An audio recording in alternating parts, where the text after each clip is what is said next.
Луксът през 2025. Какво наистина искат луксозните потребители? Забравете всичко, което сте си мислили, че знаете, защото правилата на играта се менят по-бързо от всякога. Днес луксът е да изживеете нещо автентично.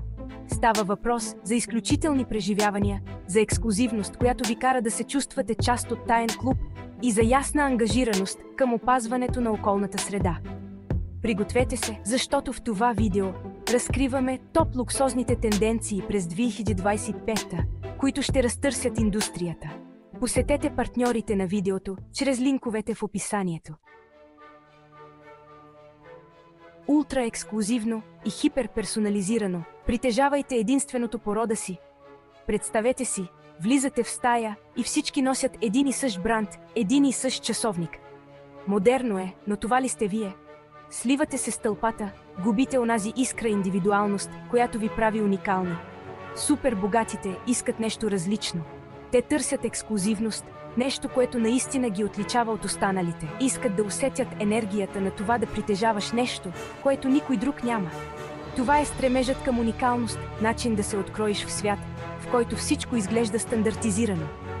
През 2025 не е достатъчно само да притежавате луксозен продукт.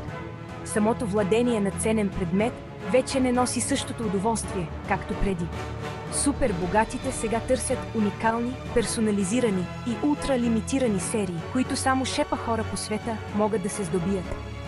Тези предмети се превръщат в символи на статус и личен вкус. Брандовете, които са начало на тази тенденция. Онези, които разбират значението на ексклузивността и персонализацията. Rolex със своите ултралимитирани часовници, всеки един произведение на изкуството, създаден за онези, които искат най-доброто. Dior със своите творения по мярка, предлагащи персонализирано луксозно изживяване, което надхвърля самата мода. И Hermes със своите колекции само с покана, запазени за избрана върхушка. Вече не става въпрос само за пазаруване, а за създаване на наследство. Тези предмети се превръщат в семейни ценности, предавани от поколение на поколение. Тези предмети са много повече от вещи. Те се превръщат в истории. Всеки един разказва уникална история, отразяваща личността и пътя на своя собственик. Брандовете, които разбират този копнеж по уникалност, ултрарядкост и хиперперсонализация, са тези, които ще доминират бъдещето на лукса. Те създават незабравими преживявания, предмети, които не се просто притежават, а се ценят и пазят. Преживяването над вещите, емоционален лукс, да изживееш мечтата си. Нека си признаем, всеки може да си позволи спортна кола или дизайнерска чанта. Тези предмети, макар и луксозни, са достъпни за онези, които разполагат с финансови средства. Но това ли е истинският лукс? А може ли всеки да каже, че е вечерял под звездите на пустинен остров? Представете си, заобиколени от шума на морето, под звездното небе, се наслаждавате на меню, приготвено от известен готвач. Това е преживяване, което далеч надхвърля простото материално притежание. Или да се срещнете с майстор на занаята си в легендарно ателие. Да видите отблизо умението и страстта, вложени в създаването на всеки един детайл. Това е лична връзка с изкуството и занаята. Това е разликата между това да притежаваш лукс и да го изживееш. Да изживееш лукса е да се потопиш в моменти, които докосват душата и сетивата. Днес потребителите търсят история, впечатляващо пътуване, приключение. Искат да могат да разказват истории, моменти, които ги променят. Примери. Луис Витон кани своите най-добри клиенти на ексклузивни обиколки в своите ателиета. Тези посещения предлагат рядък и привилегирован поглед към процеса на създаване и заздравяват връзката между бранда и клиента. Ферари предлага на своите собственици частни събития на писта. Представете си адреналина, докато шофирате хиперкула по затворена писта. Изживяване, запазено за елита. Airbnb Lux предлага ултраексклузивни престои на скрити локации. Тези уникални дестинации предлагат бягство от тълпите и ежедневието. Днешните купувачи на луксозни стоки се стремят към нещо повече от просто притежание. Те търсят преживявания, които създават трайни спомени. Моменти, които ще останат завинаги в съзнанието им. Те искат да усетят нещо интензивно. Емоция, която ги завладява, кара ги да вибрират.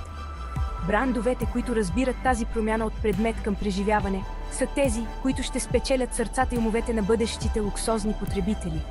Предлагайки уникални и незабравими преживявания, те създават лоялност и емоционална връзка, която далеч надхвърля просто бизнес сделка. Устойчивост и еколукс. Зелената революция. Луксът винаги е бил синоним на най-фините материали, най-изкусната изработка. А какво ще стане, ако тези материали могат да бъдат и добри за планетата? Това е революцията, която се случва в момента. Бъдещето на лукса е зелено.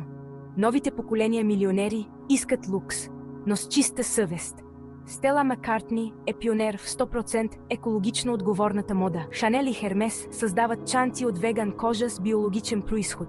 Богати разработват електрически хиперколи, които съчетават мощност и отговорност. Луксът през 2025 е едновременно зелен и бляскав.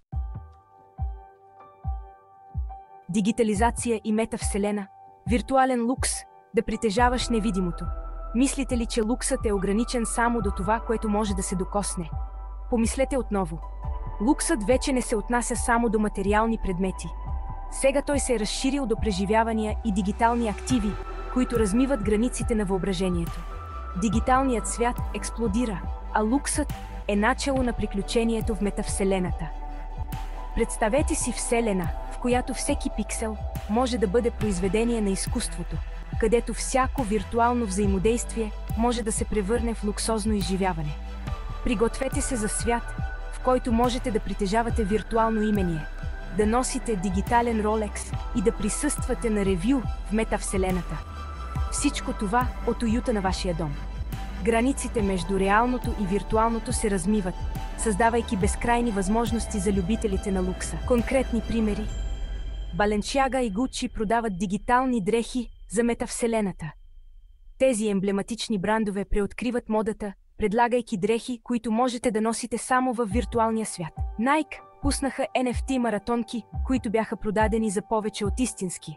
Тези дигитални маратонки не са просто колекционерски предмети, а и символ на статус във виртуалния свят. Tag Heuer и Hublot създават луксозни смарт часовници за хибридно дигитално физическо изживяване. Тези часовници не показват само времето, те са връзка между физическия и дигиталния свят. Това е новата граница на лукса. Притежаването на дигитални активи, които са също толкова желани, ако не и повече, от техните физически еквиваленти. Дигиталните предмети се превръщат в съкровища, инвестиции и символи на статус. Готови ли сте да прекрачите в бъдещето на лукса? Дигиталната революция е тук и е време да притежаваме невидимото. Виртуалният лукс не е просто прищявка. Това е дълбока трансформация в начина, по който гледаме на ценностите и собствеността. Прегърнете тази нова ера, в която невидимото става осезаемо, а луксът се преоткрива във всеки един момент. Възходът на ултратайните брандове, силата на шепота. В свят, пренаситен с логота и брандове, крещящи за внимание, истинският лукс е в шепота, а не в крясъка. Забравете за очевидното, забравете за масовото. Супербогатите сега търсят брандове, които са толкова ексклузивни, толкова дискретни, че повечето хора никога не са чували за тях. През 2025-та истинският лукс е синоним на дискретност. Големите, крещящи логота изчезват. Нишовите брандове, достъпни само с покана, поемат щафетата. Примери? Лоро Пиана. Ултракачествени дрехи от кашмир без лого, които струват повече от чанта Диор. Ричард Мил. Луксозни часовници, разпознаваеми само от посветените. Ексклузивните чанти Хермес Биркин, които дори не се показват в магазините. Това са брандове, които не се нуждаят от реклама. Репутацията им ги предхожда, предава се от уста на уста сред онези, които знаят. Пазарът на луксозни стоки се развива по-бързо от всякога. Вече не става въпрос само за това какво притежавате, а за това какво преживявате, какви ценности споделяте и какви истории създавате. Ексклузивност, преживявания, устойчивост, дигитален лукс, ултранишови брандове. Заможните потребители предефинират какво означава лукс през 2025-та. Бъдещето на лукса не е само в материални. Става въпрос за това да се чувствате свързани, уверени и вдъхновени. Става въпрос за това да синхронизирате ценностите си с покупките си и да водите по-съзнателен и устойчив начин на живот. Сега е ваш ред. Коя тенденция ви изненадва най-много? Споделете с нас в коментарите. Харесайте видеото, ако искате още ексклузивно съдържание за луксозните тенденции. Абонирайте се за Luxury Decrypted, за да сте винаги крачка напред. До следващия път, когато отново ще надникнем в света на престижа и иновациите.